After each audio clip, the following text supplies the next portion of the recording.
Welcome back, party people, to Crossplay, our video game podcast here at the Whatnauts.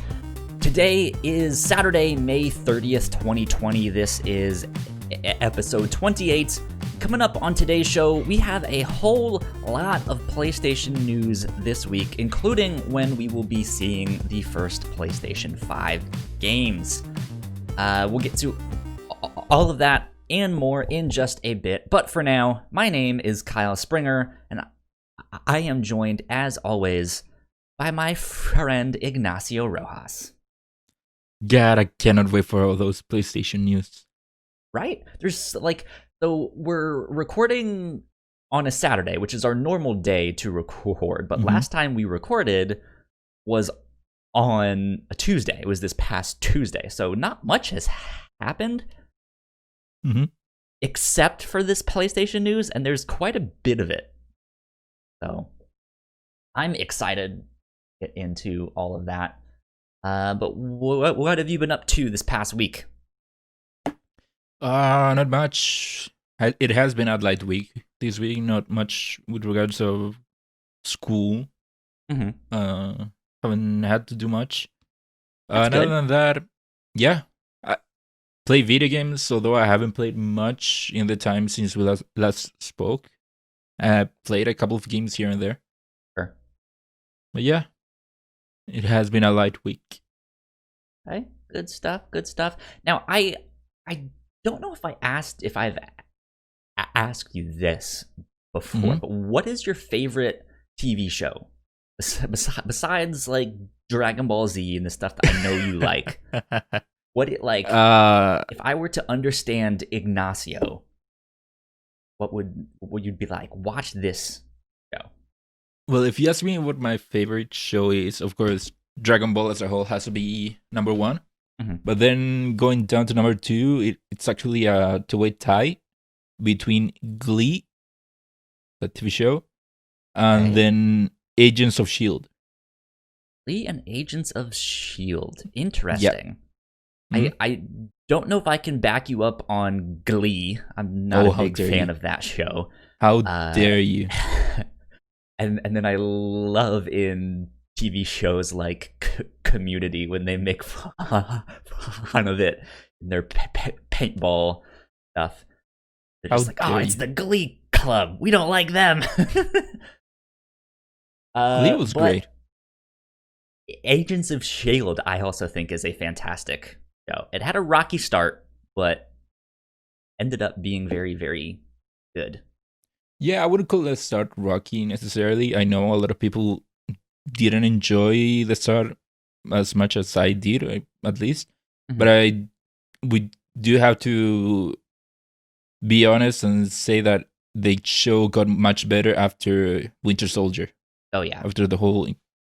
Yeah, that's so mind-blowing to know that the show was going in one direction. It was something until Winter Soldier happened, and that changed the whole structure of their show. Yeah. It's so wild. It changed it, but I think the show ended up being better off when it wasn't really tying into the movies.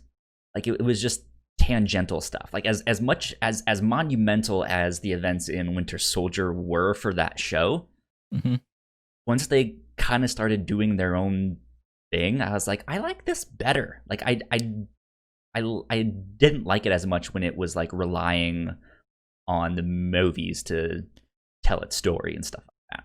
Yeah, for sure. As the show kept going on, it started to deviate more and more from the movies. They will still reference it whenever they had to, because of course, if they are in the same universe, in the same world, whatever happened in the movies affected them, so they have to at least say something. For example, for Civil War, they had like an exchange referencing it, but that was the extent of it. Yeah. But then you had moments like before Age of Ultron, they had like the show be affected in a way with Age of Ultron, in that they were kind of setting up what was going to happen in Age of Ultron. And I do think that at least the show was capable of taking what the movie had to the impact that the movie would have, and they would take it and do something good with it. I think that, for example, leading up to Age of Ultron, they did have some good episodes, especially since they were fighting Hydra, and then how they would get to the scepter, and that would lead into the beginning of Age of Ultron. I think that both of those played well. And then you had stuff like with Civil War, when they introduced the Sokovia Accords. That was then a big part for the next season, and I think that they were capable of implementing that in a way that not even the movies did. The movies kind of introduced the Sokovia Accords and then maybe reference it here and there. But then Agents of S.H.I.E.L.D., which had to deal even more with people with superpowers, with Inhumans, they were able to take the Sokovia Accords and then do something with it. Something impactful. Yeah. Yeah. I think my favorite thing about that show is the couple episodes right before the events of Winter Soldier, when Agent Sitwell is there with them, and he's like, "Oh, I'm getting called away to go do something else, something about the Lumerian Star." And then you watch Winter Soldier, and that's the boat that they're on at the start there. It's like, it's the Lumerian Star, and we need to go in there and get that. And then Sitwell is in there, and I'm like, this is so cool. This is great. Yeah. Well, like how for Age of Ultron, before the movie, they had this whole thing that Coulson was keeping a secret from the team. This project, I don't remember the name, and then when they finally showed up, it ended up being that Coulson was rebuilding one of the helicarriers. Yeah. And that then comes up in Age of Ultron, and people don't really know how Fury came out about a helicarrier. And then if you watch the show, you know, hey, Coulson did that. All right, there. Yeah. I asked you that because this past week at work, we had a staff meeting, and they made it mandatory for us to come with a Zoom background of the best TV show that we watched during quarantine. Your show made it mandatory for you to bring a Zoom background of a TV show? Yeah. Look, I'm not a big fan of Zoom backgrounds. I think they're terrible. But they were like, yeah, it'll be fun. Like, what's your favorite TV show that you watched in quarantine and stuff like that? And at first I thought it was just supposed to be your favorite show.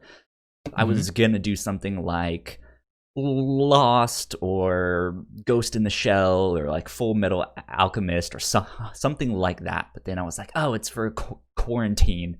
And so then I was going to go with Money Heist.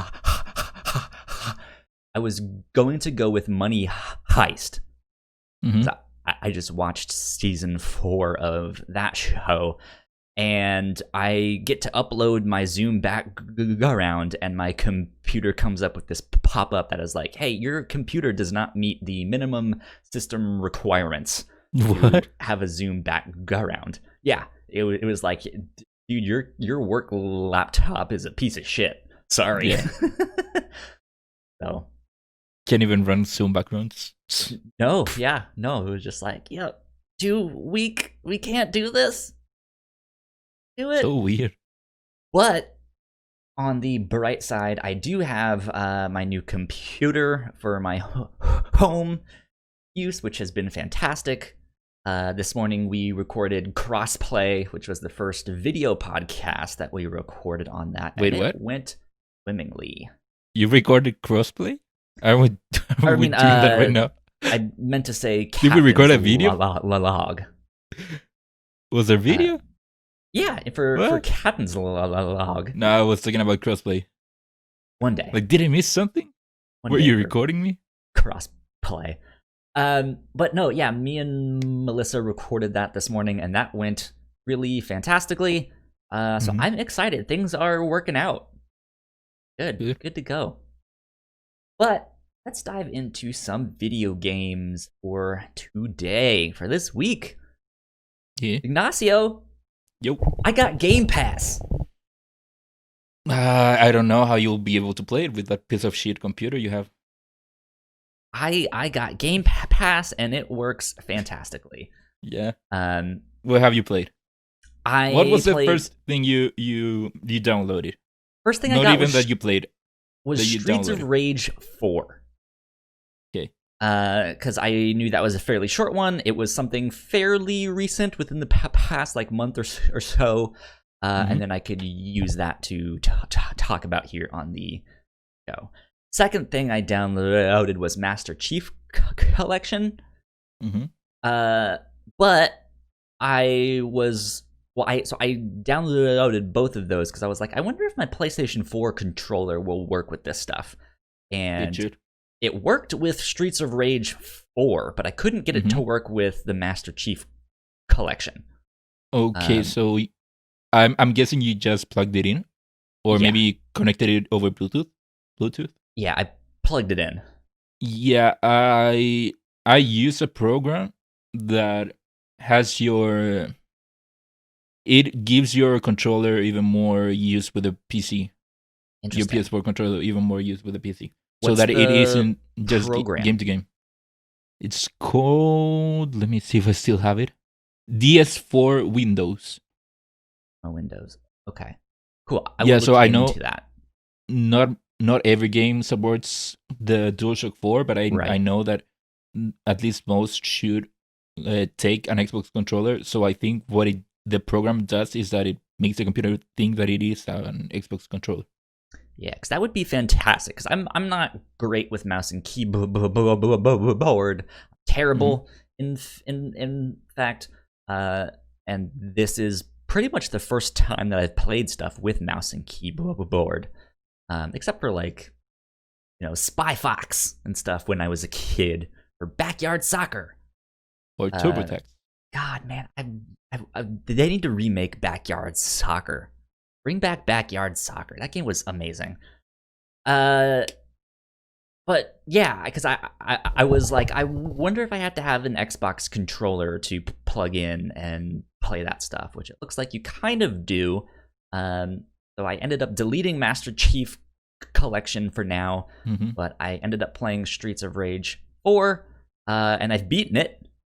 At least I've done one of the playthroughs. There's 12 levels, or like 12 stages, and I played through with the character named Blaze, because she was hot, and I was like, I want to play as her. But yeah. So, how did it run? It ran perfectly. Did you run it on max settings, or what? To be honest, I don't know. I just downloaded it and hit play. Got it. So I note the Master Chief Collection, and I think Gears Tactics, which I'll talk about in a sec. Let me change all of this stuff. It's like, where do you want the minimum frame rate to be? Where do you want the max one to be? Yeah, I think that's what's common for PC games in general. It's just that I think games just come with a predetermined settings, as in will choose the best setting that suits your computer. So I'm sure that if you go into Streets of Rage, you can change up that stuff. Probably. Yeah. Yeah, I didn't really look into that because it was mostly just to test it out and see if it worked. But I played through Streets of Rage 4. It is, if you're unfamiliar, it's kind of one of those old school arcade beat 'em up style games. You pick one of 4 characters. There's 12 stages, like I mentioned, and you kind of go through each one just beating up people, like the old like Ninja Turtles game or the X-Men arcade game. So it was fun. I enjoyed my time. I'm not too hot on the game though. I really enjoyed the soundtrack. Thought that was pretty cool. But yeah, it just not my style of game. It was fun to experience it, and I liked it. But yeah, not one that I think I need more of. I also don't have the nostalgia for the older. Yeah, that's what I was gonna say. So I was fine with the art style. I was fine with all of that stuff. But I know some people out there have been waiting like 15, 20 years for the sequel. So I'm curious to see how they like it and stuff.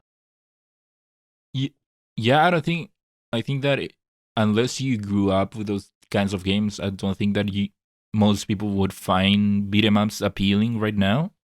Like, I think a beat 'em up right now is mostly for people, I don't know, ages 30 and up, 40 and up, I think. Potentially, yeah. Yeah. I mean, I am 29. Oh. God, you're old. What does it feel being so old? My back is starting to hurt. All that stuff. Yeah. No, so yeah, that was good. I did enjoy my time, but I think I played Bloodroots earlier in the year, and I think I enjoyed my time with that more. Mm-hmm. Which is, I guess, in a weird way, you could also argue that it's a beat 'em up, but in a very different way. It's more of a like stylish action,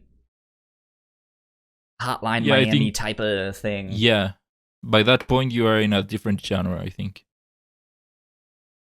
Yeah. That was good.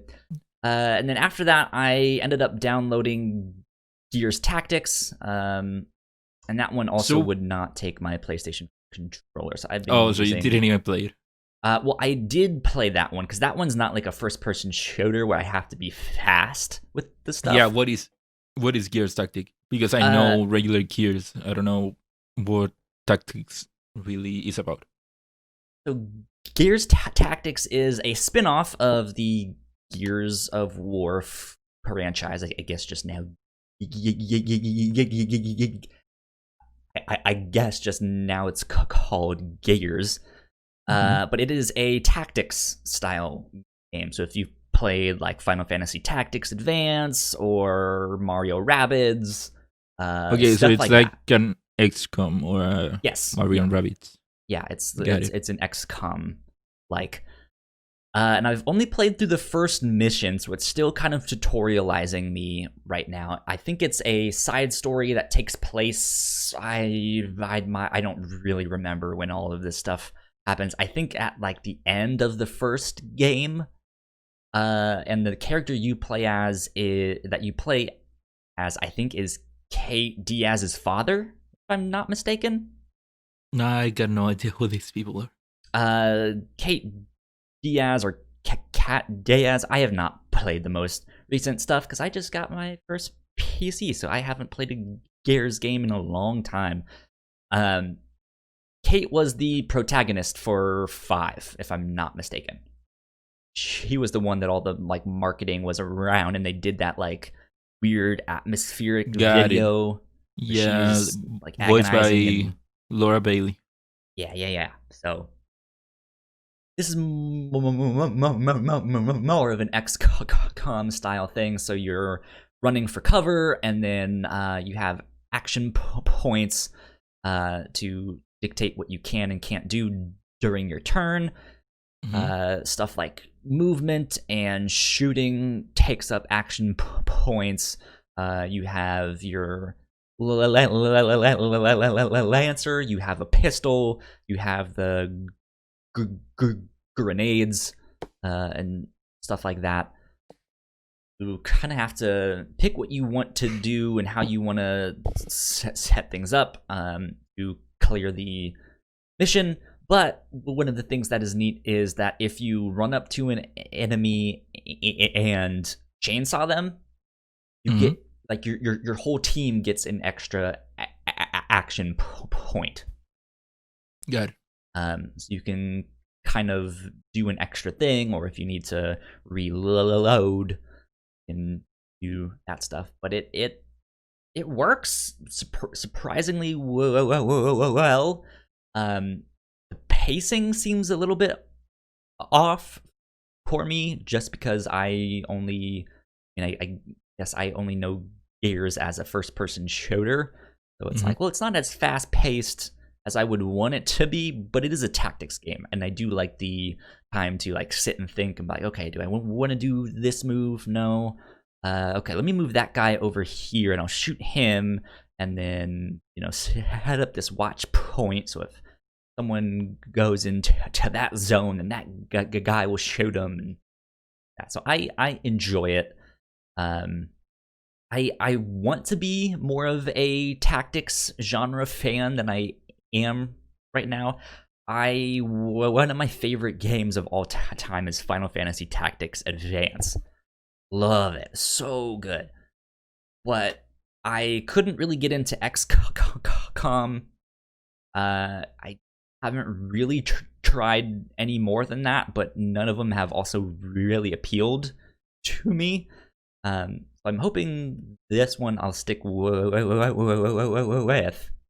since it's a franchise that I know I'm familiar with. Mm-hmm. Last but not least, I finally beat Shadow of the Colossus. Oh, you beat it. Yeah. I got done with that one, and I think I'm in a similar position with Streets of Rage. I enjoyed it for the most part. I don't have the nostalgia that is just like, oh yeah, this game was amazing, all that stuff. I don't know if it really holds up. So I figured out what was happening when I did the like sword location thing, right? Where you hit the button and then you lift your sword up to figure out where you need to go next.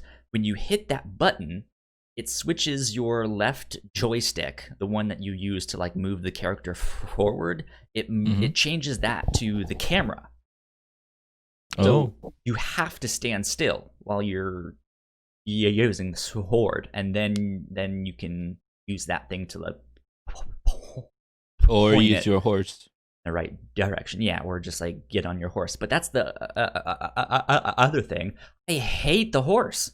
The horse was terrible. You have to consistently mash the triangle button just to get the thing to move. You can't push forward and the thing like walks. It won't do a thing.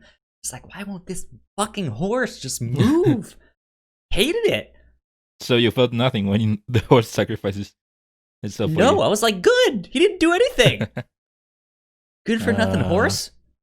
But no, like I like that's the thing that I was kind of confused about last week, because we talked about. I was unsure if it was a full remake or if it was just an HD remaster or stuff like that. But we concluded that it was a full remake. And that makes sense. Like, if they're remaking it, why wouldn't they put better controls on the horse to like push forward because on the joystick? Remaking it. They are remaking it, but not remaking it. But they have the older control scheme in there too. Yeah, like because at the end of the day, to that. At the end of the day, they are making the same game. In the end. Yeah, like I get that, but did you try to find out if you could change the controller scheme? You can't. Like they have multiple layouts for the controller scheme. The one that it defaults you to is the modern one. So they have the like, hey, if you want to play the game the way you did back on PlayStation 2, we have that scheme as well.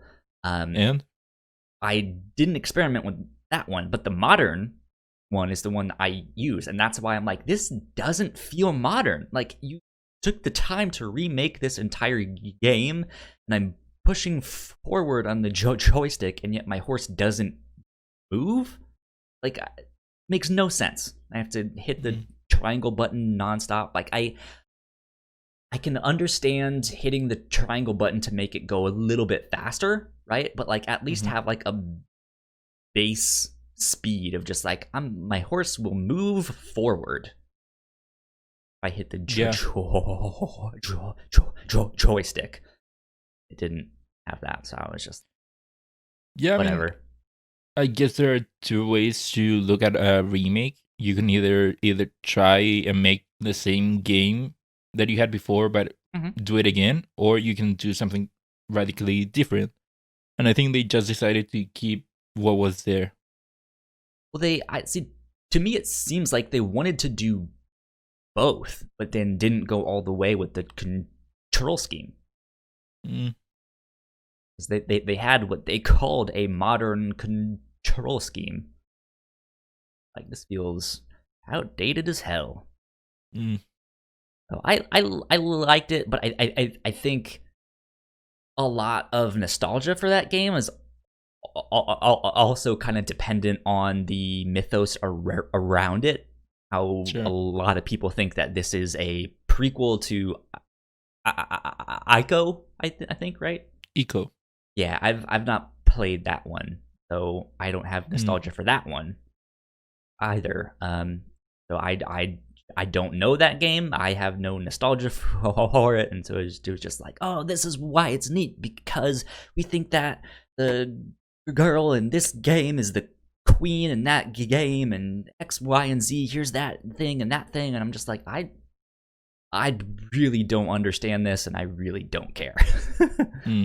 Yeah, when I played it, I mean, I've never played Eco either.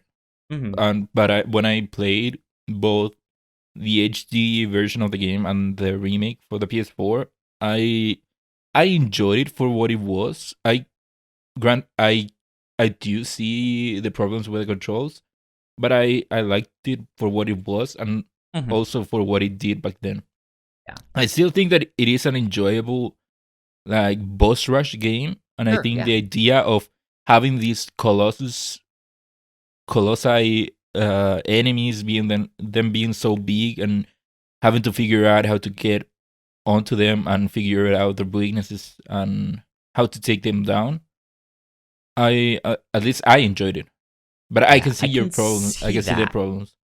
Like it's good for like a puzzle. Like, here's a giant, almost Zelda-like boss, but the whole thing is a puzzle. You have to figure out how to get on top of them and then climb around, and then and I think they varied jump those over there. But, yeah, so. But yeah, I get why you wouldn't like it because of the controls. Yeah. So by the end, did you figure out all your questions? Did your questions get answered? Because you said that you were confused by some things. I wasn't really confused so much as it was just like, okay, they haven't told me yet. Just like, I'm in this weird, mysterious land, and I guess I'll find out by the end. Yeah, I felt like they gave me enough story to figure out what was going on, and I liked it. Good. So, Ignacio, talk to me about Civ 6, because you mentioned it 6 last week, and then you put it on the document this week. Yeah, after seeing everyone is starting to play Civilization 6 because it was free through the Epic Game Store, I jumped back into it. Nice. Which I downloaded the Epic Game Store too, and I just picked up the handsome collection of. Oh, did you miss Civ 6? I missed it. Yeah. Oh, so bad. But yeah, I mean, it's not a new game for me. I played it a while ago, and it's a game that when I start to play it, it's that kind of game that I cannot put down. Because Civ 6, what it's about, and I think most Civilization games is that you start with a settler and like a fighter, a warrior, and you start in this map. It's a grid-based map, and it feels kind of like chess in a way. So what you do is you start just with your settler and with your fighter, and then you settle a town, and with that you start to grow your town, but at the same time grow what's around it. Start working the ground, start working the resources, gather resources, and by gathering resources you start developing new technologies, find a way to develop now you can have archers, or you develop the wheel. You found horses. You now have people with horses, Sure. or develop steel, and you get people with swords. And so what it is about is a game that you have to start growing your own empire. Empire in a way, not technically Right, yeah. an empire. But so you start creating new towns now, and say I want oil, but in my adjacent tiles there are no oil. So what I'll do is create a settler, and then go to a place where there's oil, and then get that oil. Or I start growing my army, and as you start playing, you start finding other players on the map. Mm-hmm. Not technically players, they are PC people, AI. So you start finding them, and then you have to build relationships with them. You either are on their good side, or you are in their bad side. And if you're enough on their bad side, they will declare wars on you, and then you have to defend against them. You can fight them, take over their Gotcha. towns, or they can take over your towns. Yeah. So it's basically a game where you just have to start building your empire and try to win. It's in a way it reminds me of chess, if chess had like resource management. That makes sense. Yeah. I've listened to Austin Walker and like Rob Zachney at Waypoint talk about it, stuff like that, and just all of the stuff you can do. It seems like a fascinating game. They have like different religions and stuff like that. Of like, my empires ended up having this religion and stuff like that. And it seems like things can kind of get out of hand. Like you're trying for one thing, but then something else ends up happening. Yeah, so. like what goes on in the game is that you basically start at like year 0, I think, and then you start progressing through the ages. Mm-hmm. You get to the modern age or the industrial age or all that. And so what you have to do is that you start developing new technologies so that you can get to the next technology and the next one and the next one. Gotcha. And you can emphasize that and start getting resources that help you learn newer stuff earlier. So for example, I was playing the other day, and I was just mining my own, like, I was just going for the resources. I wanted to build certain stuff. But then I realized that, for example, I think it was Germany. We were like in the 1400s, 1500s, and they already had airplanes and fighter planes. And so out of nowhere, they decided to attack me. And because they already have airplanes, they had such a big advantage against me. So what's interesting about the game is that you have to manage all this different stuff and make sure that what you're doing, if anything happens, you are prepared for it. Because I realized that I didn't have any army because I was just focusing on other stuff. I wasn't really building an army. So when Germany decided to attack me, I was just easy prey. Damn. Yeah. Yeah, that seems pretty wild. All of that can happen. The closest thing I've played to that a long time ago when I was a kid was like Sim City, way back in the day, like an old one. Mm-hmm. But that's the closest kind of like simulation thing that I've played to that. Yeah. One of the things I like about Civilization is that there are multiple ways to win in quotations. You can you can get all the way to the end of the research tree. Like you can get futuristic stuff, basically. Or you can win by destroying everyone else in the map. Or there are other more peaceful ways to win the game. I love that there's more than just one way to win. Huh. Fascinating. Mm-hmm. Yeah. You'll have I've been to playing update it here me and there. on your civilization as it continues. Yeah, I don't know if I'll necessarily keep playing it because Civilization is a game that I will pick up like mm, I don't know, for whatever reason I would get the one to play Civ, and then I will play a couple of campaigns but then leave it there. Gotcha. So I doubt I'll keep playing it right now. Okay. Fair enough. Mhm. Yeah. Fair enough.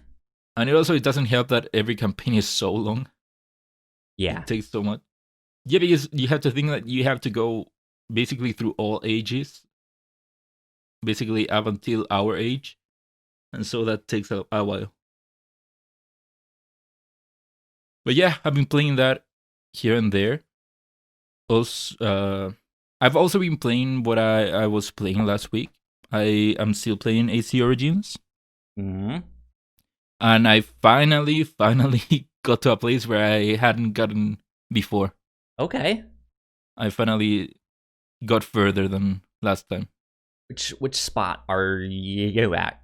I think last time you were still hunting down some of that, like that first round of Yeah, people that was responsible for killing your son.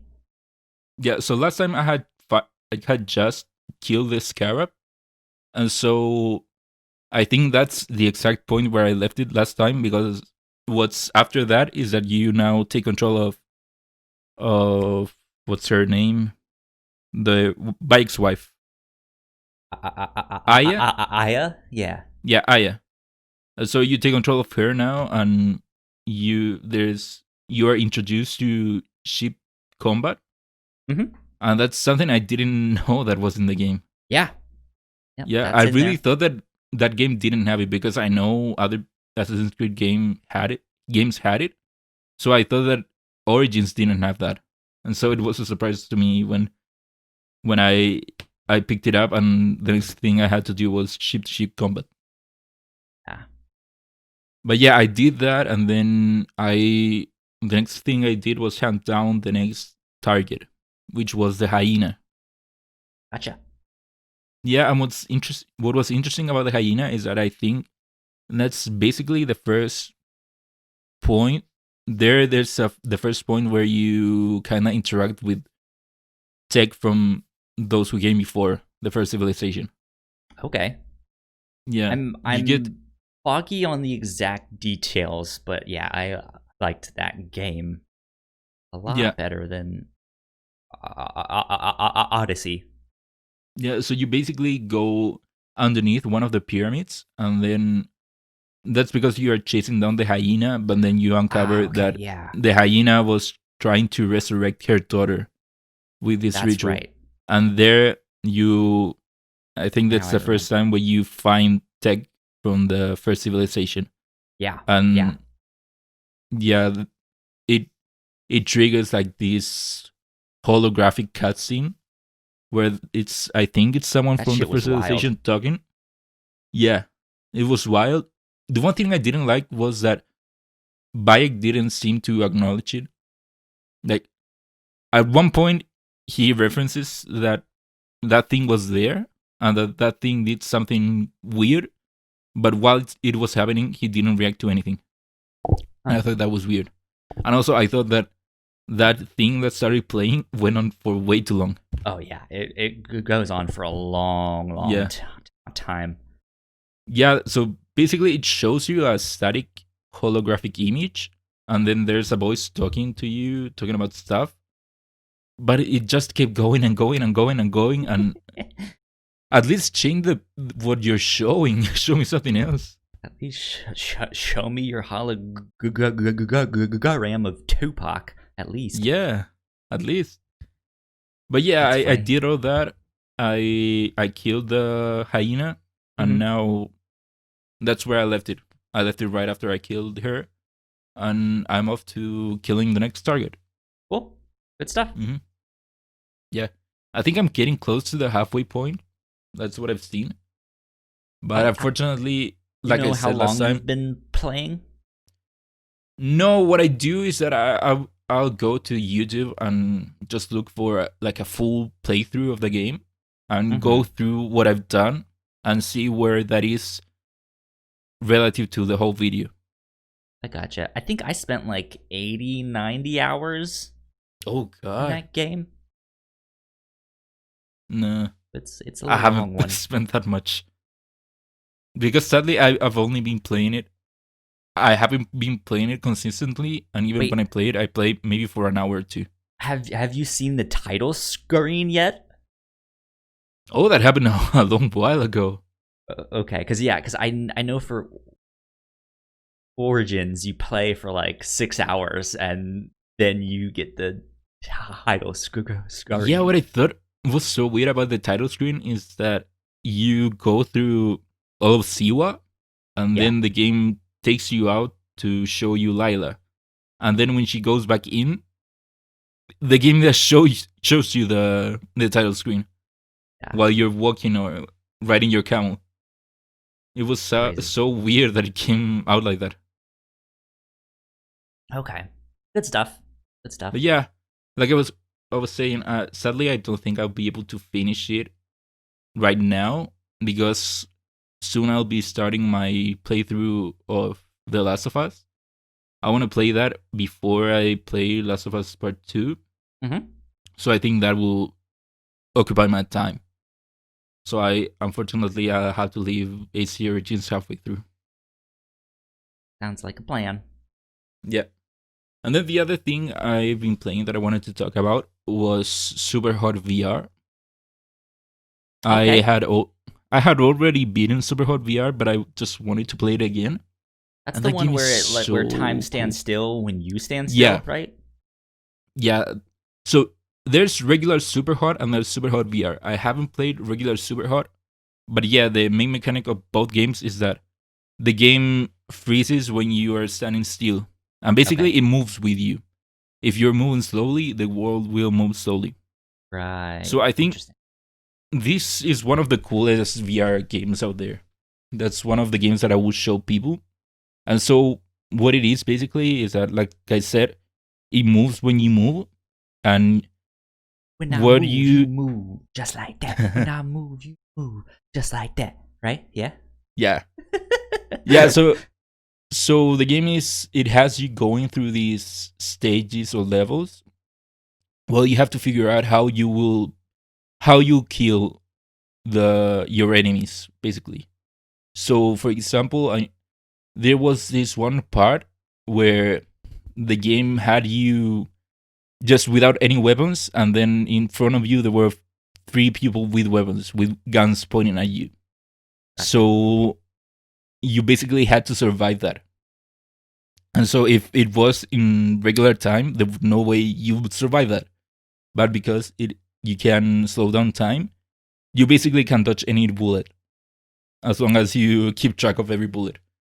Because even though it slows down, they will still hit you. So it's basically you have to figure out how you have to map out what you will do so that you can beat out everyone. For example, say 3 people are coming at you, but only one of them has a gun. For example, you will have to pick up like a bottle, throw it to the person that has the gun, catch the gun in midair, and then shot the other 2 people. So that's basically the game. You have to figure out how you will survive. How will you kill everyone? And like I said, it's such a cool VR game. It really transports you into that. And doing all that stuff is so cool. You can basically do the Matrix in there. That sounds neat. Yeah, it's so cool. And that's basically it. I just wanted to say that. With that, let's move on to housekeeping, and then we will get into the news of the week after that. So here we go on housekeeping.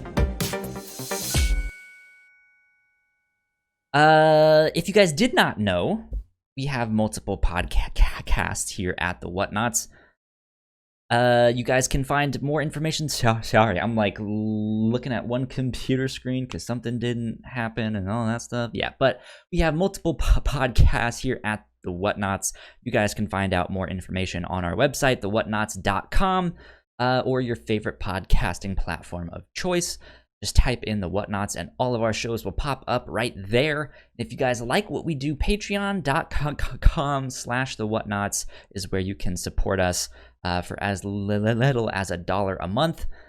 We have some new exclusive content up on our website as well for those of you at the $3 tier.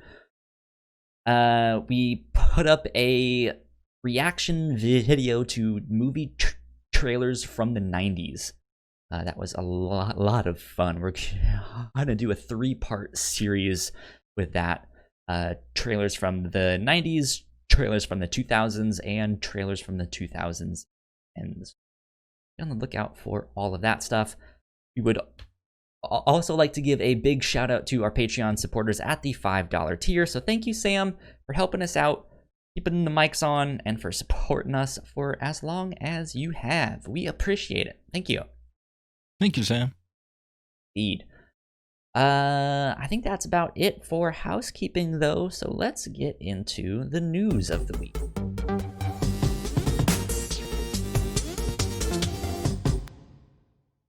All right. Whole bunch of PlayStation news coming your way right here, right now. So this, we technically have a couple things. Oh, did you see the note that I left about the GTA 6 story? No. I'm going to skip that one because Take-Two has come out and said that that information was not accurate. Oh, shit. Okay. So just a little side note for us, deleting that out of the doc. Okay, but yeah, so we have technically only 4 things. What we both had the same idea to make that one the third one. Okay, cool. So number 1 has like 4 parts though, since there's a bunch of Sony news. So let's dive in with number 1. There is going to be a PlayStation 5 reveal event coming very soon. Jim Ryan, finally. Jim Ryan wrote a big old blog post on the PlayStation blog that reads, that's why I'm excited to share that we will soon give you a first look at the games you will be playing after PlayStation 5 launches this holiday. The games coming to PlayStation 5 represent the best in the industry from innovative studios that span the globe. Studios both large and small, those newer and more established, all have been hard at work developing games that will showcase the potential of the hardware. This digital showcase will run for a bit more than an hour, and for the first time, we will all be together virtually experiencing the excitement together. This will be taking place on June 4th at 1 p.m. Pacific time. Finally. Yeah, so it's not necessarily a console reveal. No. But we are seeing the games. Maybe they might surprise us. I hope they do. I don't think they will, though. But maybe. Yeah, I doubt it. Yeah, because I don't think we're going to see that or a price for the thing. But we'll see trailers. We might, though. Gameplay. The reason I think we might is that June 4th is around where E3 would have been. So going by that time frame, if, say, this would have been a regular year, that would have been around the time where Sony would have had to tell us the price of the console and the console itself. So I think there is a chance, but that being said, they did come out saying that this will be a showcase about video games and to show what will come to the PS5. So because of that, I doubt that we will get anything more than that. Yeah. Because that's the message. The message is that this will be a showcase of video games. It won't be a deep dive on the console. It won't be the console reveal necessarily. It will be a showcase of the video games we have to offer. Yeah, exactly. Mm-hmm. But yeah, I mean, finally they came out and say something, because before that, we've been in such a drought for PS5 stuff. So Yeah. it's nice for them to finally come out and, in a way, finally start the PS5 train going. Because we have gotten stuff here and there, like Cerny's whole presentation and the Unreal 5 tech demo, but we haven't really, it hasn't really felt like the, let's call it the hype train for the PS5 hasn't really started. So it's nice that we'll finally start. What is the video game that you are most excited to see or hope will be in this? I don't have anything in particular, especially because I don't want to hype myself up and then have that hype be misplaced when we see what's actually in there. For sure. So I think a good mentality to go in with is just don't expect anything, because like that you won't be disappointed and there's a better chance that you will be surprised. That being said, I mean, of course, I would love to see, I don't know, Spider-Man 2, God of War 2, Horizon 2 Dawn, Days to Gone, The Order 1887. I don't know, throwing some things out there. I think maybe for me, God of War 2 is the one that I want details on. You don't need to show me much, but just like show me a teaser.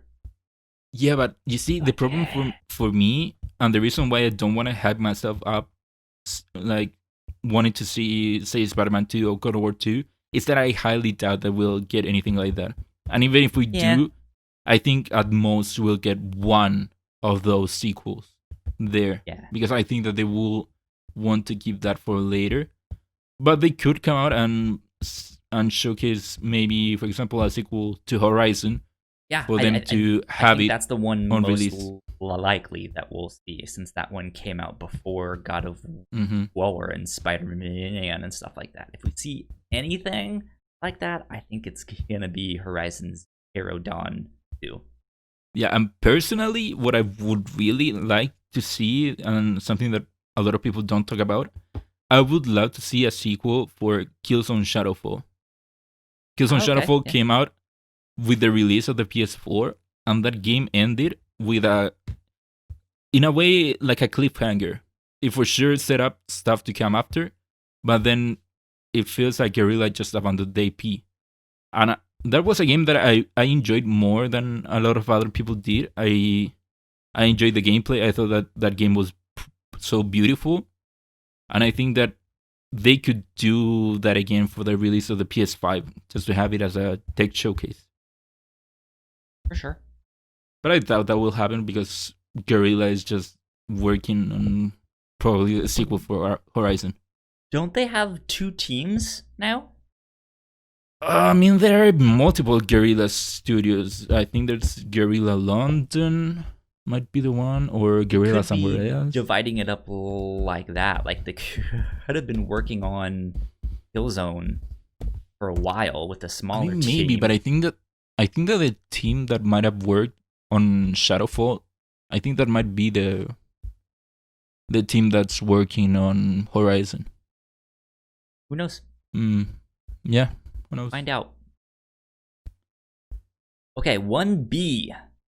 New PlayStation 4 games will have to be compatible with PlayStation 5 very soon.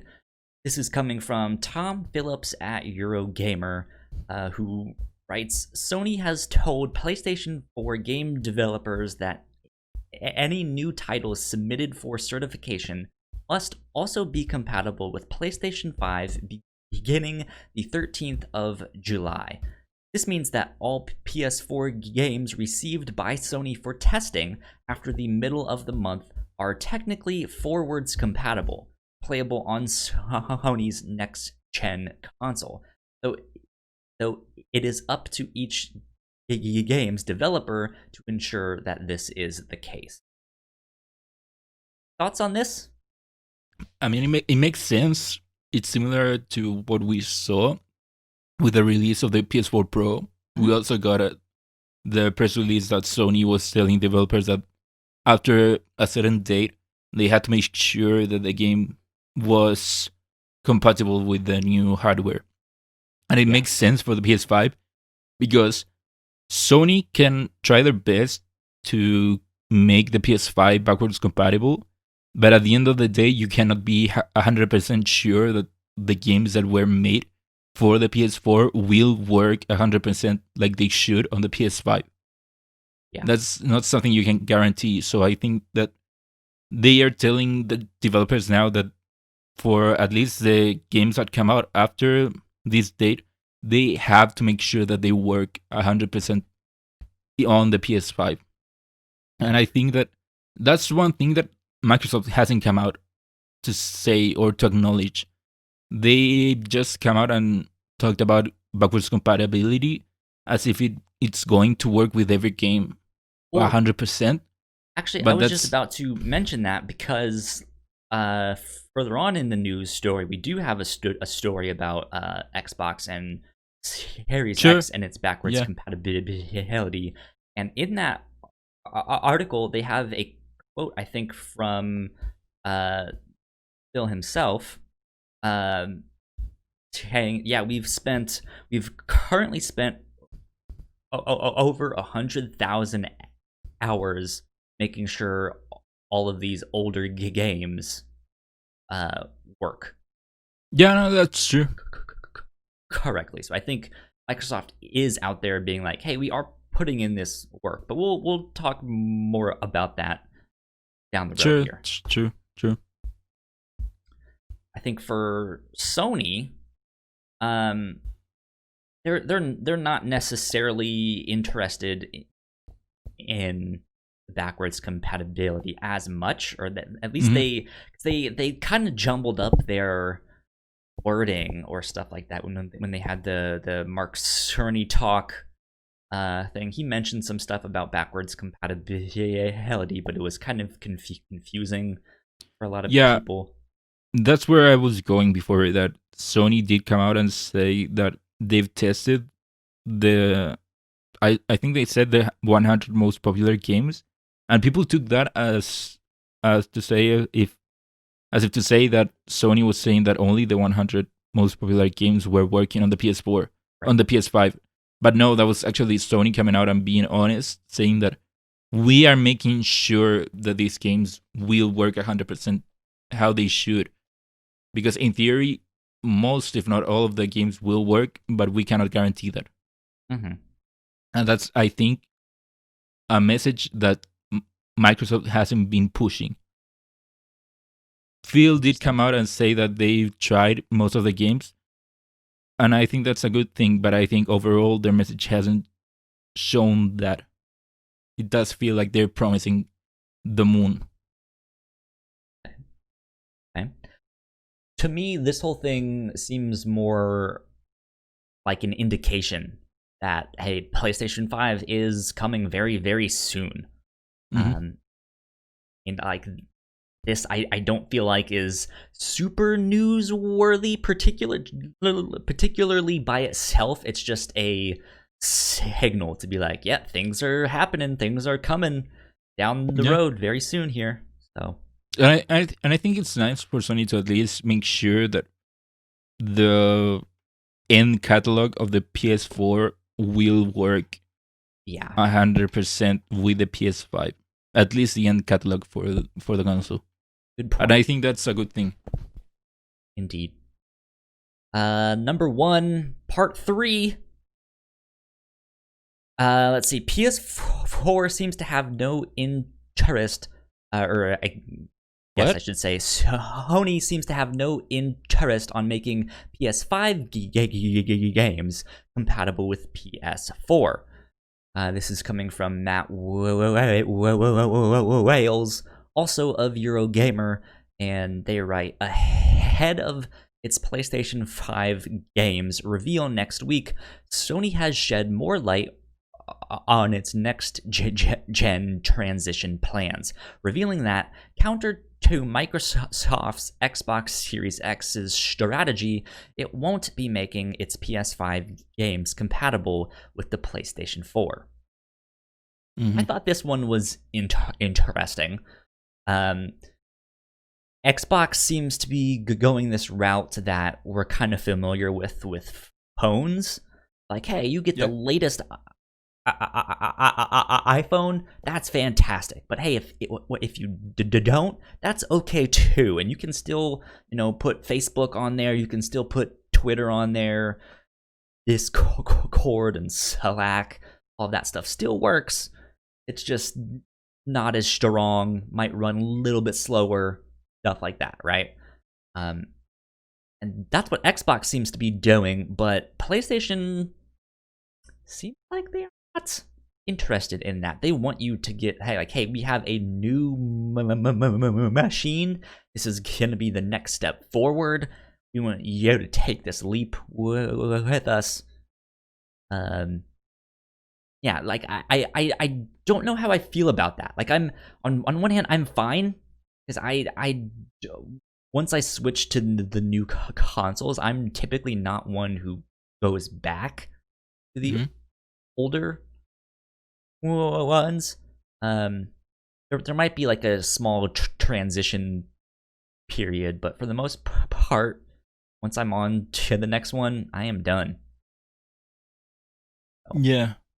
I don't know, for me, as someone who's already ready to jump into the next generation, I like this approach because if we look back towards the beginning of this generation, we did see games being like reined back because they also had to work on the generation before that, and it wasn't until we finally left behind that last generation, it wasn't until then that games could reach their full potential. So I think that if we let go of the previous generation, then we'll be able to see better improvements on the newer games. And on one hand, like I agree with that, but I do like the approach that if you design it for the higher end stuff, right? The new next gen consoles, maybe there's a way you can scale it back. Work on the older stuff. It might not be the exact same experience. It might not be the full thing, but like I like that approach as well. I don't think they should do it for everything. Like you need to have a few select titles that maybe do that to like hold someone over, but to just do that wholesale seems like a lot. No, I think that by still being tethered to the previous generation, you will be giving up a lot. And like I said, that was something that we saw last generation. More power doesn't necessarily mean better graphics. It doesn't only mean that, and it's not something that you can. Not everything you can just put sliders in there and make it look maybe a bit worse or run a bit worse. Right. More power is more than just that. You can do many more things with power in a way that if you cannot just turn it off for less powerful hardware. So I think at least for Sony, at least for first party, that's what I want.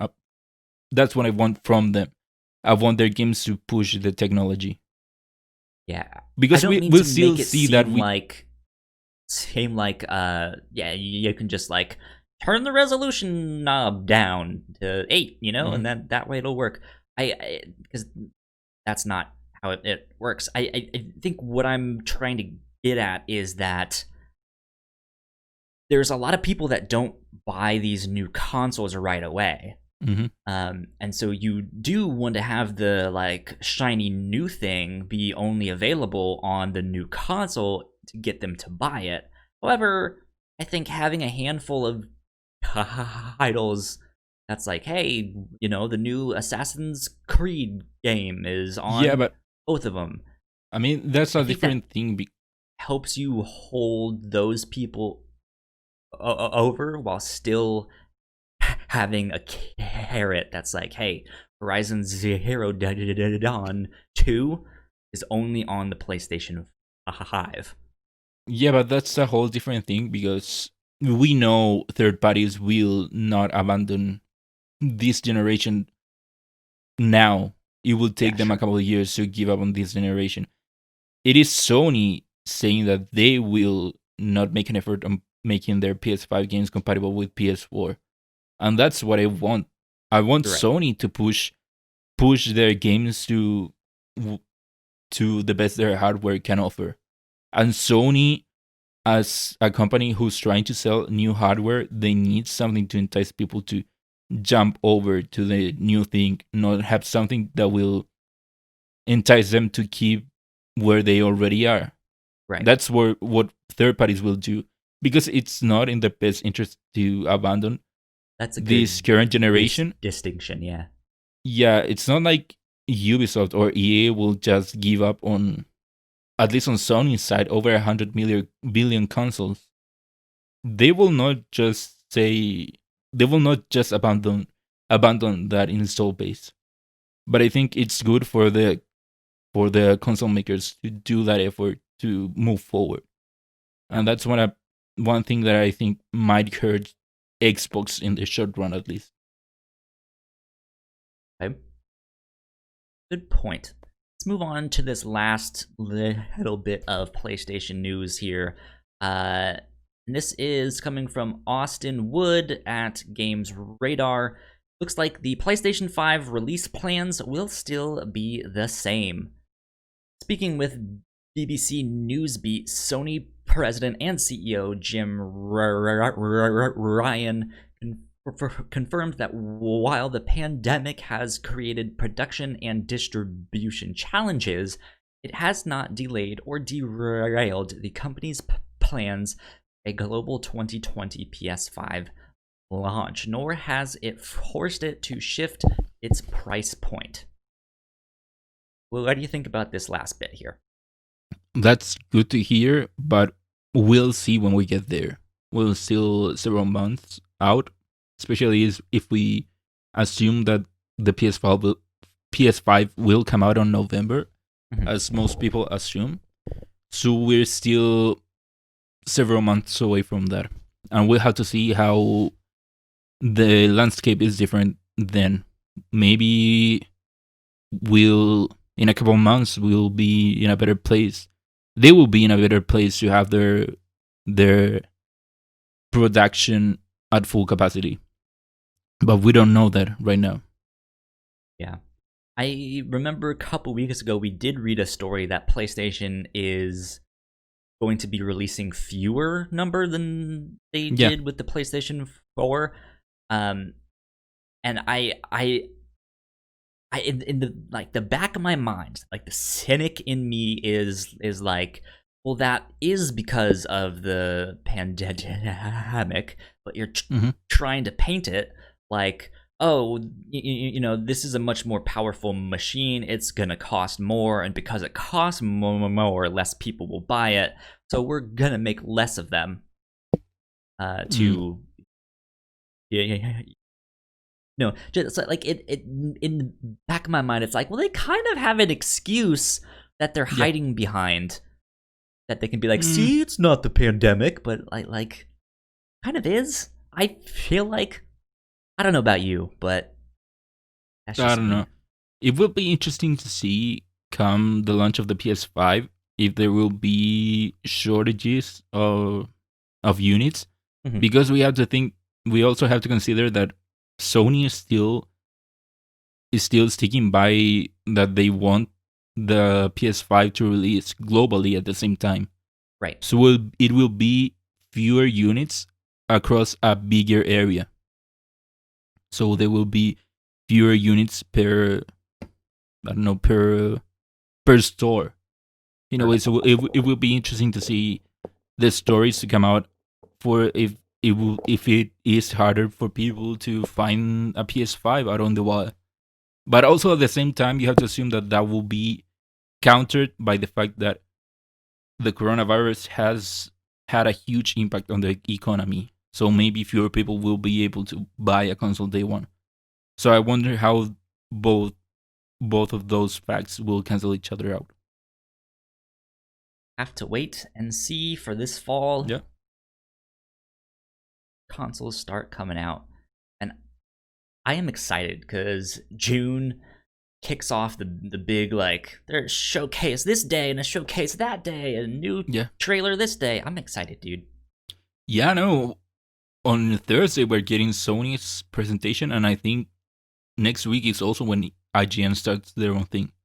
So I'm excited to finally kick off this whole season of video games. So I mentioned this on our recent episode of the Captain's Log. I started something a year ago on the Captain's Log that I now want to move over to Crossplay, but I don't know how we're going to be able to do it. Last year, I made Melissa do some blind predictions for E3. Now, Melissa is not a video game player. She knows nothing about this stuff. So I came up with like a list of questions for her of just like, do you think Ubisoft will reveal a new Splinter Cell and stuff like that? Like, for example, for this year, it's like, will this Sony presentation with the new games, will they reveal Horizon Zero Dawn 2? How much do you think the new PlayStation 5 will cost? You know, just stuff like that. And it was really fun because she would make some wild predictions. I'm just like, oh, okay, you think that? Okay, there we go. But yeah, like I want to incorporate that somehow in the show, somehow, some way. So you and I need to come up with a way we can do that, and maybe we can have her on podcast this next week. I'd love to do something like that. I love prediction stuff, but the problem is that I'm bad at coming up with predictions. So if we can do it like you did it with Melissa, we can make someone else.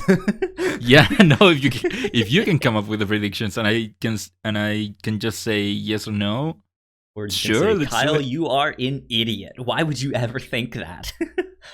I'm up for it. And it will be even more interesting now that we don't have one E3. Everyone's doing their own thing. We have a whole month of stuff. Yeah. Okay, let's see here. Let's move on to number 2. Back to that Xbox news that I was talking about. Xbox Series X seems to double down on backwards compatibility, breathing new life into old games. This is coming from Eric Kane at Forbes, and I've pulled out some of the bullet points that was in their article. Basically, these bullet points were kind of truncating the big blog post that Microsoft put up on Xbox.com about all of the stuff that they're hoping to do with backwards compatibility. First bullet point, accessories will be backwards compatible. That's nice. Yeah. I hope Sony does an effort of having accessories also work on the PS5. We know that at least the PSVR will work on PS5, but I don't know if they come out and said if the DualShock 4 will work on the console. You have to assume. I don't remember. But yeah. But yeah, that makes me think though of like, oh man, would my like Mad Catz Xbox controller still work on this, right? No. Okay. Yeah, so I'm assuming it's gonna be like, hey, your stuff from, I guess, Xbox 360 and onwards will technically work, because you can still technically use a 360 controller on an Xbox One, right? Sure. I don't know. I think so. I think so, but I don't know. Google it.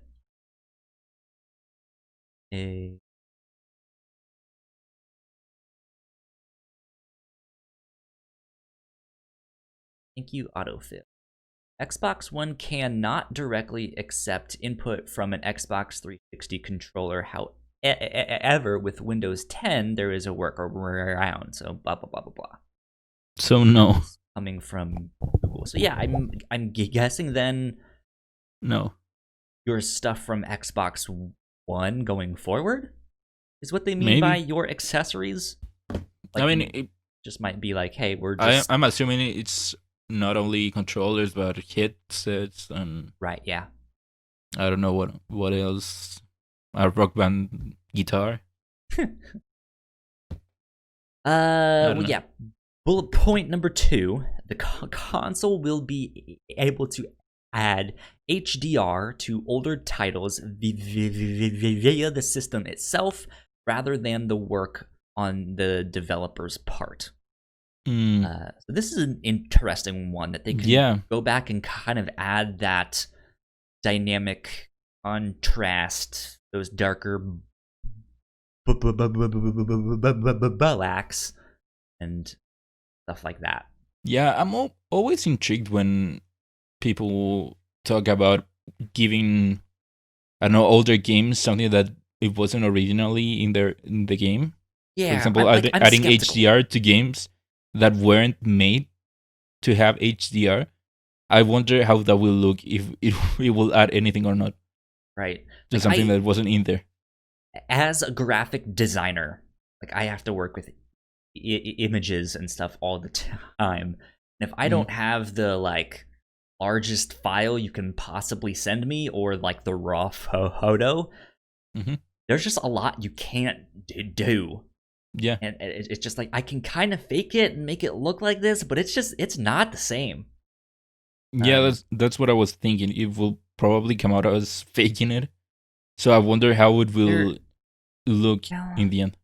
I think there was something. I wonder if it was one of the recent looks at the Xbox Series X where they were doing this, like they were showing it off. But didn't they show it off for Minecraft? Well, that was the ray tracing, I think. Oh, no, then I don't remember the HDR. It was some video. I don't remember where I saw it off the top of my head, but I think they were talking about this and they were showing it off of like, this is technically what it will be able to do, but we'll see. I'm still skeptical. Yeah, but even if that was the case, that will be one game or a handful of games, but it won't be the case with every game. Not every game will take it nicely, that implementation. Sure.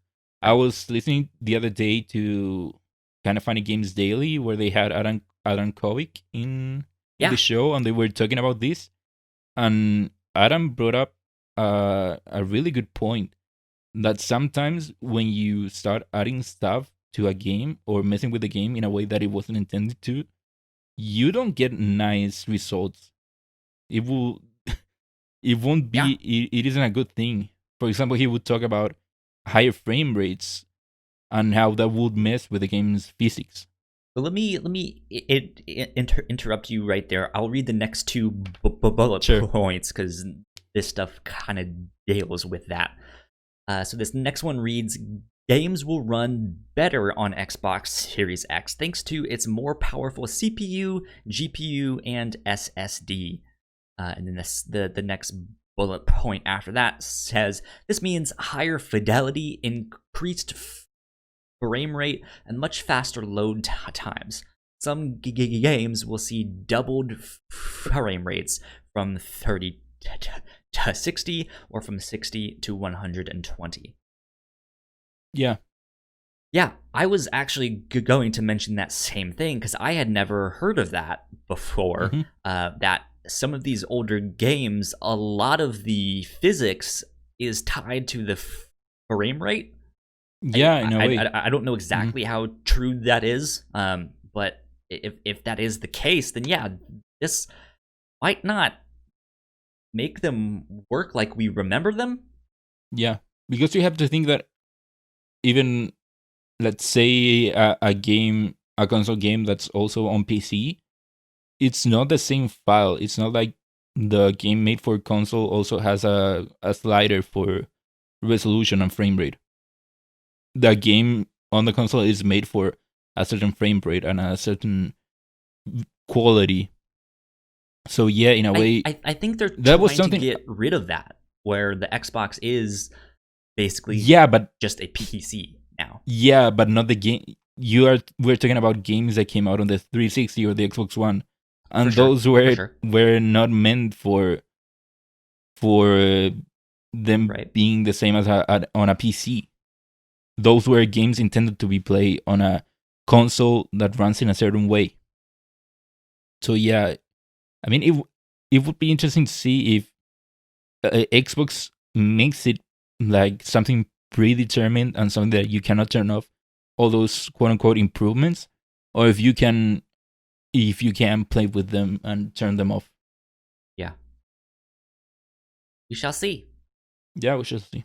But now that we already talked about the PlayStation 5 and the Xbox Series X stories, I wanted to ask you, now that you have your PC and you've tried Game Pass, are you still going to buy a Series X? It's a good question. Mm-hmm. I might end up still buying one because while I can run some games on this, I don't think this was not built as purely a gaming PC. I told my friend that helped me pick out all the parts. I was like, I do a lot of video editing. I do a lot of podcasting, streaming. It's mainly gonna be for stuff like that, working with large files, video editing. But I do want to play some games as well because I would kind of be interested in trying to stream some stuff and things like that. So I'm speaking out of my butt here, but I'm gonna say it's like 60-40, maybe 70-30, like a video game PC versus an editing one. Mm-hmm. So I might be safe still just buying an Xbox and just getting Game Pass Ultimate and running things on both. And on top of that, I have a giant ass 4K TV at the foot of my bed.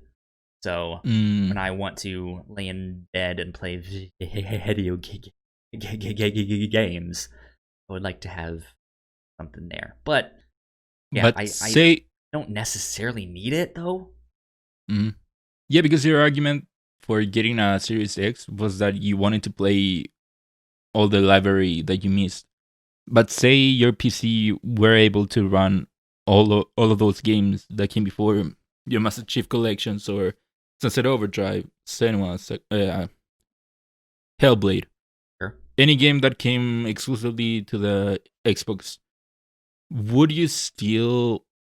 What would be your argument of getting the Series X over the PS5 in that case?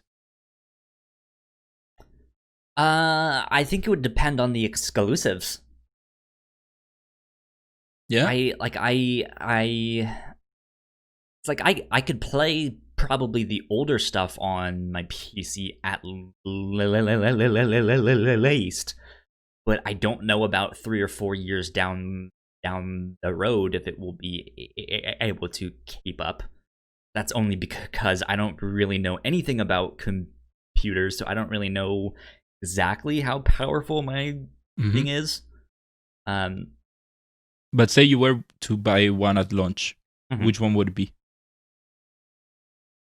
Now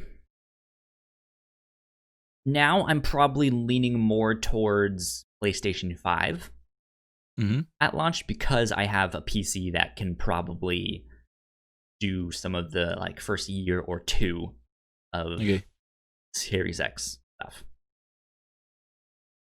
Okay. We'll see. Last bullet point on this Xbox thing is that Quick Resume will work on backwards compatible titles, allowing you to immediately jump back into the game where you left off across multiple games at once. So, which is something I didn't think they would have to say specifically say that backwards compatible games will take advantage of quick resume, because I just assumed that was just a console wide thing. Yeah, like I mean, but you were talking about like, hey, these older games aren't necessarily the same. Like the files aren't built the same Yeah, way. but it's just So suspending the game. It doesn't have to even mess with the game. well, they're just confirming that it will work. I thought it was kind of not necessary to come out and say it. That one may have been in there for the people that aren't into it as you and I, right? Where it's like, sure, we kind of expect that stuff where it's just like, okay, yeah, that makes sense. No, duh. But then someone else might be like, oh, well, what about these old games, you know? Game is old after all. Number 3, BlizzCon 2020 has been canceled. This is coming from Taylor Lyles at The Verge. They write, Blizzard Entertainment will not host its annual BlizzCon event this year due to the novel coronavirus pandemic. The event is usually held later in the year, with BlizzCon 2019 kicking off on November 1st and concluding on November 2nd. In early April, Blizzard announced that it was uncertain about hosting BlizzCon this year. Despite canceling the convention, Blizzard may be looking to hold a virtual event in its place. So this one seems kind of par for the course for me. I guess what's surprising is that they usually hold this so late in the year. It's like November-ish. So it's not even happening then. Which is probably a good thing, but they're just like, man, like some things have been moved to like August or September or October, and here's something that was probably going to be in November. I don't know if they had official dates out there, but yeah, something that was going to be later in the year, and they're canceling that too. So, wild. Yeah, they probably just figured that even if say at home orders weren't a thing by November, go. Yeah, no one would want to go. So it's better to just now come out and rip the band-aid off and start planning something else, something and digital. It's probably a good thing for them too, because the past 2 years, BlizzCon has kind of been a sore spot, right? We had the whole Blitzchung thing this past year, and then God, what was happening the year before that? Something else happened. It was the Diablo thing. That's right. Was it a mobile game? Yeah, they're like, and now the thing you've been waiting for, Diablo mobile game. Yeah, like, is this the guy yeah, the guy came out and asked that. You guys all have cell phones, right? Said, yeah. Yeah, well, at least now they will save themselves some controversy. Yeah, they get because some time now they will to control plan things next year. So it works out. Last but not least, Nacio, I'm not gonna spoil. Do we have to talk about this? Anything. I just at least want to mention it. The Last of Us Part 2 had a gameplay reveal. Sony did one of their state of plays focusing on The Last of Us Part 2, just like they did for Ghost of Tsushima a couple weeks ago. Again, I'm not gonna say much about it. I'm not gonna spoil a thing. I have 3 bullet points, and I'm just gonna read these verbatim. Basically, all they did was show the most recent trailer, and then they deep dived into the combat, and then they went into like a 10-minute gameplay sequence, but it was just more of that combat. So there was like no there wasn't really story stuff, and it was kind of what we know of from the first game. It was like that similar type of environment, going around killing people, stuff like that. We did get a couple more details about some things, but I'm not gonna say it. Not gonna say it. But they don't really give any context to the plot. I still have no idea what is happening or why it's happening. So yeah, I didn't really have any of my questions answered, but there are a few minor details in there. So hopefully that gives you at least enough knowledge of what was in that, in case you're like, I don't really want to watch it, I'm not sure.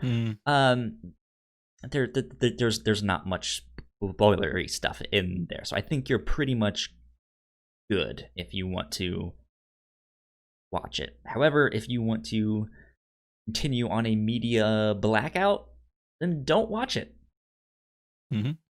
Okay, good thing, good stuff. Moving on, which means we are into our new and notable section. Okay, first up, Fast and Furious was not fast enough. Fast and Furious Crossroads has been delayed to August 7th. It was set to come out on late May. Did they announce that with their like gameplay reveal thing? Because I saw the delay. Kind of funny reacting to gameplay. Yeah, it came out the same day. Okay. As that gameplay. Did you watch it? No, I did not. I'm not interested in that game whatsoever. The game. Look, it looks bad. I'm sorry. It does not look good whatsoever. I want it to look good though. Dude, it's ripe. It is prime real estate for a video game. They could make a like AA, AAA ish Fast and the Furious game, and I'm sure someone could knock it out of the park. But sorry, not for me. But what they showed didn't look particularly good, but I think it at least still leaves the door open for it to be at least a decent game. Sure.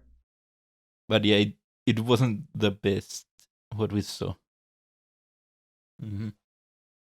Next up, we finally have the full roster of PS Plus games for PlayStation this coming month.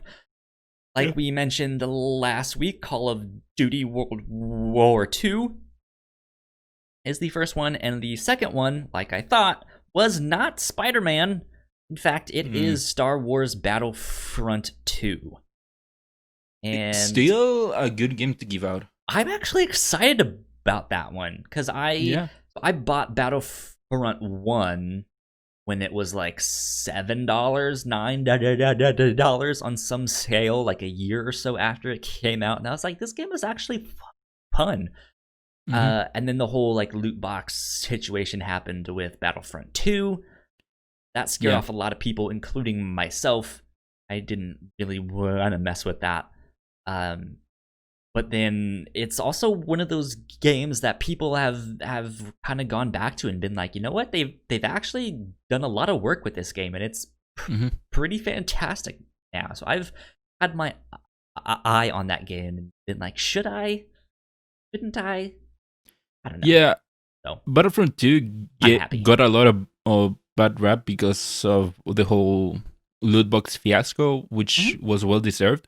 But still, for example, the campaign, even though it isn't great, I think it was enjoyable.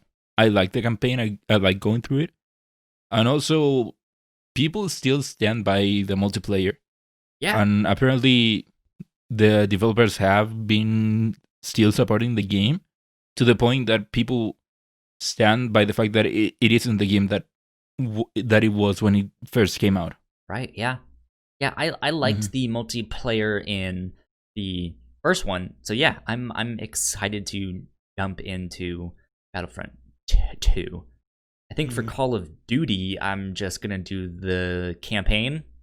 I think that one still had a campaign, right? They had those like. I might do that maybe one day. It's not up there on my priorities list, but one day if I'm looking for something to play, I might do campaign there. But next up, there's a 5th season of Street Fighter V coming, and it's planned to have 5 new fighters and 3 new arenas. So if you are a Street Fighter fan, be on the lookout for that. That game is still going. Still going. Yeah. When did that one come out? Not recently, that's for sure. Right, Street 5. February 16th, 2016. Wow. 4 years and still going strong. Yeah. That's an interesting one. You would think 6 would be in the next year or so. That might, you would even think 6 might even. I don't think 6 potentially even be a launch title, but then with this, it's like, ooh, I don't know. I don't know if they have been working on a 6th one. I don't think 6 is any. I don't think we'll see it anytime soon because Capcom likes to milk their Street Fighters. Like there's that whole meme of there's Street Fighter 2, Street Fighter 2 Turbo, Street Fighter 2 Championship Editions, Street Fighter 2 whatever. There's many versions. They release many versions of their Street Fighter games. So if they're still on Street Fighter 5, I don't think Street Fighter 6 will come out anytime soon. Yeah, I found an article from last year, I think December 2019, that was like, hey, they may have leaked when Street Fighter 6 is coming, but yeah, with this news, I think so. Yeah. Last but not least, for our new and notable section, Square and Crystal Dynamics will be hosting an Avengers War table to show off gameplay for their new Avengers game on June 24th. Yeah, exciting. Yeah, they've kind of gone silent since that gameplay reveal a while back. Did not really go over so well. Yeah. A lot of people were not happy. So I'm curious to see what they do with this or what they've done with it. It sounded like they were going to be showing off what the co-op gameplay is also going to be like. But we'll see. Yeah, I'm still looking forward for Avengers. I want it to be good. So bad. Too. I want it to be good. But I don't know. Like, this is like a step above that Fast and Furious one for me. I think they both don't look good, but it's probably going to be a type of game that I know how and like to play, right? So it's like, okay, I'm more interested in Avengers because of that.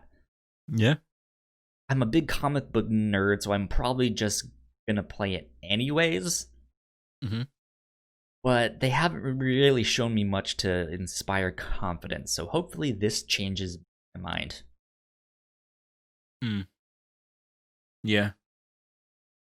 We'll see.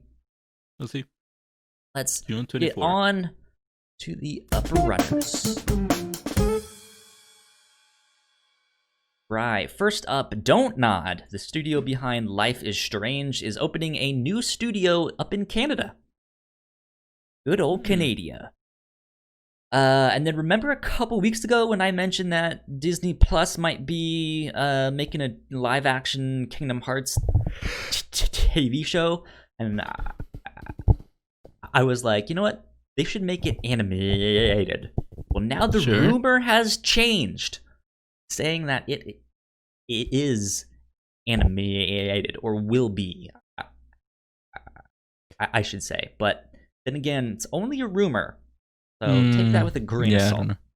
I'll believe it when I see it, not a second before that. Sonic the Hedgehog 2 is now in development at Paramount. Did you ever go watch the Sonic movie, Ignacio? Yeah, I watched it and I enjoyed. And funny enough, I was in San Francisco when it came out, so it was really wild to see shots of San Francisco while in a movie theater inside San Francisco. Yeah. That was so wild. There you go. That's good. So is Yeah. a sequel something you're looking forward to? Yeah, I want to know what they'll do because the end of Sonic does set up for a sequel, and I want to know what they'll do. I really enjoyed the movie, so I do want more. I did not go see it. I remember debating with myself of like, I don't really want to go see it, but I kind of want to support all of the people that had to fix it so fast, right? Like, but I've still not gone to check it out, so maybe I'll get to it one of these days. Or since we're all stuck at home. Yeah, I totally recommend it. I think it was way better than people thought it would be. Okay. Fair enough. Mm-hmm. Moving on though, NVIDIA GeForce Now is switching to an opt-in game streaming library. What does that mean? Big old sad trumpet for NVIDIA's GeForce Now. This was the streaming service that let you play video games that you already owned. So if you owned it on Steam or Epic or something like that, I'm not sure if it was actually both of those stores, but yeah, like I could stream it to my phone if I owned the game. Could you stream it to your phone? It was something I didn't know that. Like that. I thought it was just playing on the PC. Well, no, because then you might as well just open up your Steam.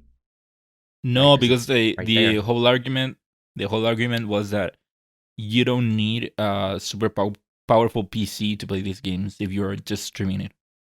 It could have also been that too, was because I know it's like you were streaming it from the cloud.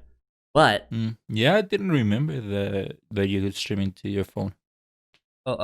Regardless, the news has been kind of the past couple months that a bunch of these developers didn't know that their games were on this service, or you could play them without their consent and stuff like that. So they were like, yeah, you should take our games off of that service. And I guess so many developers are like, hey, what the fuck? That they were like, hey, instead we are switching it to an opt-in game streaming library. So developers have to opt in. It's now mandatory. Got it. Yeah, so you can't just be like, oh, well, I own that one, so I'll play that one. Like, well, I own that one, but if the developer hasn't opted in, then can't stream that one. So yeah, makes sense. They got a lot of heat for what you said. All these developers realizing that their games were on this service without their permission. Yeah. Yeah. Last but not least, Kojima has said that Death Stranding was a success and that they recouped their developer costs. They are currently in the planning stage of their next project, but in a recent interview, he also stated that a recent big project that he was planning fell apart. Yeah, there are conflicting reports about that last part of the plan falling apart. I don't know exactly if that was maybe the real one, but I know that there were conflicting reports of that specific phrase. Did you read into what it supposedly was or stuff? Because all I did was look at the headline and be like, okay, that's something fun we should mention. Death Stranding was a success. The thing was that this was an interview done in Japanese, right. So news sites had to translate it. So some sites had different translations for that exact part. So I don't remember exactly if it ended up being that it fell apart or if it was something that he meant something different. That makes I sense. don't remember. Yeah. Take that last bit with a grain of salt. Mm-hmm. So if we are speculating, there was a lot of recent rumors about like the Silent Hill stuff. Is Kojima going to be working on a horror game? Maybe, maybe not. I think he came out to say, he said that he either was working on a horror game or wanted to work on a horror game. I think he did came out and said something. Oh. But yeah, the Silent Hill stuff, that's another thing that I believe when I see it. Sure, yeah. Yeah, so that stuff was all just kind of rumors and speculation. So who knows exactly what happens there have been a lot of rumors about Sony having the exclusive rights for a new Silent Hill game. And also some rumors have said that we'll see that this Thursday. So who knows? It might be true. Who knows? Yeah. Well, that about wraps us up for today, for this week here on Crossplay. Ignacio, what does this next week look like for you? What are you excited to play or do this next week? Well, what I'm most excited about is all of the new gaming things we'll see, starting with the PS5 event. This is a week that finally the month of gaming will start. Finally. What's exciting is that we also don't really know what's going to be in this showcase. It's not like, hey, join us next week when we have more Assassin's Creed Valhalla gameplay. Like, it might be there, right? No, but we know nothing it would be of so what's fun. supposed to be there. Valhalla will probably not be on the PS5 event because Microsoft probably has the exclusive marketing rights. Yeah, but it would be so funny to see Valhalla there and for Sony to show actual gameplay. The internet would explode. Yeah. But that won't happen. People would be so mad. Especially all the Xbox fan boys. Yeah, but what we do know is that we'll get gameplay. It will be a gameplay showcase, and that it will be around an hour. Was that first PS5 game that we saw a while back? Was it Godfall? Godfall is one of those. Yeah, I think that's the not looter shooter, slasher shooter. Yeah, I think that's what they called it. Okay, same thing. Whatever. I'm expecting more. You have to assume that game will be there. Yeah. So we'll see. I'm excited for all of that stuff too, but I am hoping to check out some more stuff on Game Pass. Now that I have that, I have some catching up to do. I know I've mentioned multiple times that I want to go back and play Halo and stuff like that again, do all of that stuff. But I also kind of want to dive more into stuff that came out this year. That's why I picked up Streets of Rage first. I picked up Gears Tactics next, so I'll be playing that kind of slowly. But I'm thinking maybe Ori. I've never played those ones, so y'all do those ones too. Who knows? I'm excited though because my PC is working. TurboTax is working. I haven't found Minesweeper yet, so I should go look for that. But yeah, we'll see. Yeah, man, I am stoked for what is to come. A good month for video games. Yeah. Good month indeed. Ignacio, where can they find you on the internet? Well, they can find me on Twitter at Ignacio Rojas B. That's IGNAZIOROJSB. That's my name. And you guys can find me at Yo Kyle Springer on Twitter and Instagram. If you guys want to stay up to date with our show or any of the podcasts that we do, we are at the Whatnauts on Twitter. Go like, share, subscribe, help us out. That would be fantastic. I think we're at 72 subscribers on YouTube right now. We are still pushing for 100, and I know we don't do a video podcast for this show in particular yet, but we have some other content that is video, and now that I have a working PC, it should be pretty exciting to go watch that stuff. So yeah, I can do fancy schmancy stuff, switching scenes and all sorts of things. Look at that Mr. Fancy guy. Yeah, look at that Mr. Fancy guy over there with the stream deck. Sounds good. I guess that about wraps us up. This has been episode 28 of Crossplay. We will see you guys next week. Bye. Bye. Thank you so much for checking out our podcast. We hope you enjoyed it. Leave a comment down below for what you are most excited about in this coming month in terms of video games. Is there a certain showcase or reveal that you're excited for? Let us know. In the meantime, go subscribe to our channel right up here in that corner and go watch one of our videos right down there. That would help us out a ton. Go like, share, subscribe, do all that stuff. We will see you guys next time. Bye.